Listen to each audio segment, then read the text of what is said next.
Hey there dreamers, welcome back to my channel. Today's episode is going to focus all on the magic of models and miniatures. All this and more today on Imagine with Royce.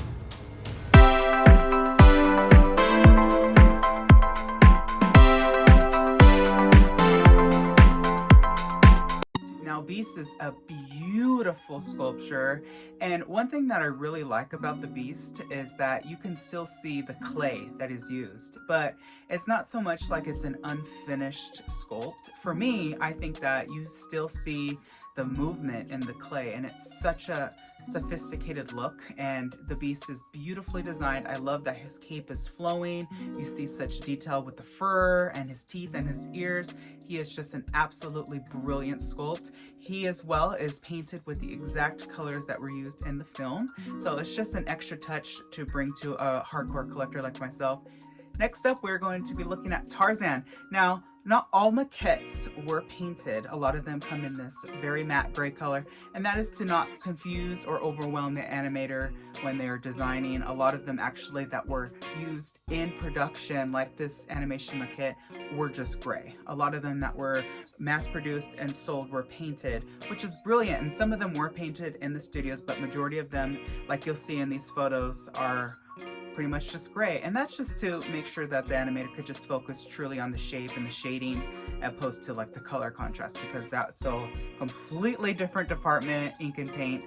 And Tarzan is just a beautiful example of the way an animator would see the maquette as he's working on it. Glenn King did just a terrific job designing Tarzan. I think it was truly a call to his genius, the way that he used the knuckles like a gorilla and the dreads. He just did such an iconic design with Tarzan, because Tarzan's been around for a very long time and there's been many, you know, iterations of his design, but I think that Disney just nailed it with this sculpt. And of course this is another Kent Milton. Beautiful, he knew what he was doing, and who does not love Tarzan? All right, let's stick with the Tarzan theme. Next up, we have Miss Jane Porter. Now, Jane is an animation maquette, again, used at the animation studios, and she is just such a beautiful maquette. You may recognize her because Disney Imagineers took Tarzan and Jane and pulled them and blew them up into Tarzan's treehouse figures. So of course you will see in the toppest part of the treehouse, Jane sitting there drawing Tarzan, and you'll see a projection of what she's drawing. Hopefully that still stays, we don't know yet, but this is the maquette that they used for reference in that attraction at Disneyland. All right, next up we have Street Rat Aladdin. Now this is a maquette of Aladdin, and Aladdin for me was never truly my favorite. I'm gonna be honest with you, when I was growing up, but I've grown to love him as an adult. I think that the live action just really made me look back at the animated film and think, wow, okay, let me give this another chance. And I think that that's the beauty of the animated films being brought back to live action. It just kind of just resurfaces the interest, which is, I'm sure, what Disney wants. So yeah, this is the animation maquette of Aladdin that was used, and I actually added that lamp. It was not part of the original maquette, so you'll see these in museums and stuff, and you'll be wondering, where's the lamp? Well, I added that, and I think that it just fits perfect with him, and I can't believe the lamp actually wasn't with him. I mean, come on. But yeah, this is the Aladdin maquette. They also have a beautiful maquette of Genie that I really want one day, and hopefully we'll get. They're just so expensive. An animation maquette that these were released 1 of 500 easily can sell from up to 500 plus. I mean, I haven't bought one that was less than 700, so these are truly expensive, but they're still worth it. And if you love the Disney Renaissance era, I suggest collecting these, because these are the top of the line for any Disney collector to have. Okay, here we go. This is the next beautiful maquette I have to show you. My most favorite for sure. It's Pocahontas. This maquette was hard to get. She is extremely rare. She's 1 of 500, and I just wanted her so long, and I finally got a copy of her. And wow, she did not disappoint. Any Pocahontas fan, you gotta have this. This maquette is just stunning. I honestly love Jim Shore. I love the Disney Classics collection, but none of them look like Pocahontas. They look like Pocahontas types, but the animation studios really nailed it. This looks like Pocahontas. Every single turn, every detail, and again, these are the colors that were used in the film that I just am overwhelmed with this. This is probably one of the best gifts I have ever gotten, and she is just such a beautiful, beautiful maquette. I am nervous to hold her, so I'm gonna put her down. All right, so we're sticking with the Renaissance era. Here we have Clopin. This is a reproduction of the maquette that was used in the production. Clopin for me has always been my top favorite 3 characters of Disney.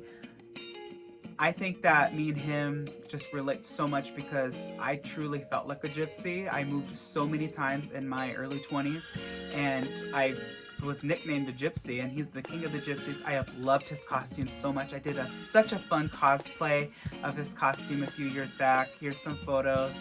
I had the costume custom made to exact of how it looks in the park. I actually had one of the gals that does the costumes in the park work on that costume, so it is truly authentic as it can get. And I just absolutely love Clopin. I love Hunchback. I think that there are beautiful maquettes from this particular movie of Quasimodo and Esmeralda that I would love to have one day. But yep, this is Clopin. All right, let's jump back into princess mode. Here we have from the Bayou, Princess Tiana. This is a beautiful, beautiful example of a modern maquette.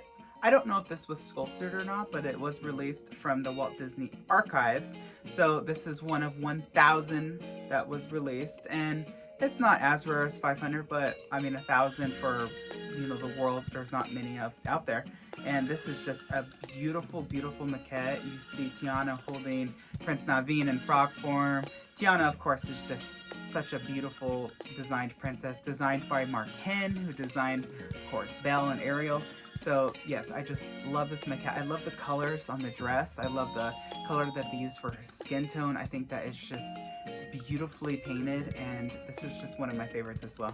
The last character that the legendary animator Glenn King designed was Rapunzel. In 2010, this movie was released, and here is the maquette from the picture. Rapunzel is an absolutely stunning maquette. I mean, the level of detail in this dress is just insane. Look at the ruffles, look at on the chest, all of the laces that go back and forth, the design with the arms, even the hair has so many highlights and lowlights, the face detail with the freckles. They went all out with these maquettes. This is another maquette that was released by the Walt Disney Archives, and she is one of 1,200. So again, it's just getting more and more, but she is an absolutely beautiful maquette. Any Rapunzel fan, you gotta get this. They also have Flynn Rider out there, and I'm hunting for him. One day I'll get him as well, but until then, this is just the cream of the crop for any Rapunzel fan. All right, our next maquette is extremely, extremely heavy,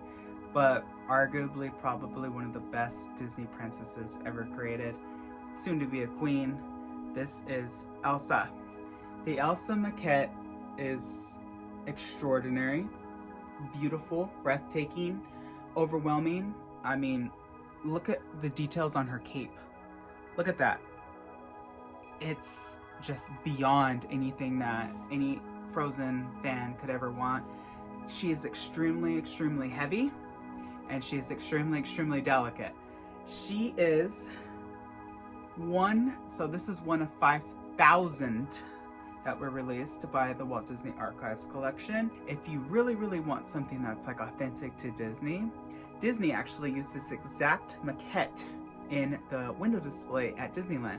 Only thing that's different is they did not use the cape. They used a cape of their own, but this is an exact replica of the one that is in the Disney window display at Disneyland in front of the Emporium. This is Belle. Now, Belle is an extremely rare maquette. She is one of 500 that were released by the Walt Disney Animation Studios. And what is truly special about these maquettes in particular is that the colors that are used on these maquettes were the exact cell colors that were used to paint her in the movie. So this is a true out of the film copy of Belle, and she's just so beautiful. The design of her dress is just fantastic. Her hairstyle, her basket, the flowers by her feet. This is such a beautiful maquette. All right, everybody, that is all the time we have for today's episode. I hope you enjoyed the tour of my maquettes. I think that maquettes are the unsung heroes from the animation studios. I think that there's just so many of your favorite characters, so keep hunting, keep collecting, and I want to hear what maquettes you have, because I know that they are very, very collected by hard stream collectors. So if you're a collector out there and if you have a maquette, tell me which one you have, and if you have John Smith or Flynn Rider, let me know, because I am hunting for them. All right, everybody, well, that's all the time we have for today. I wish you all a wonderful day. Be nice to one another, and always remember not only to follow your dreams, but to chase them. Later, dreamers.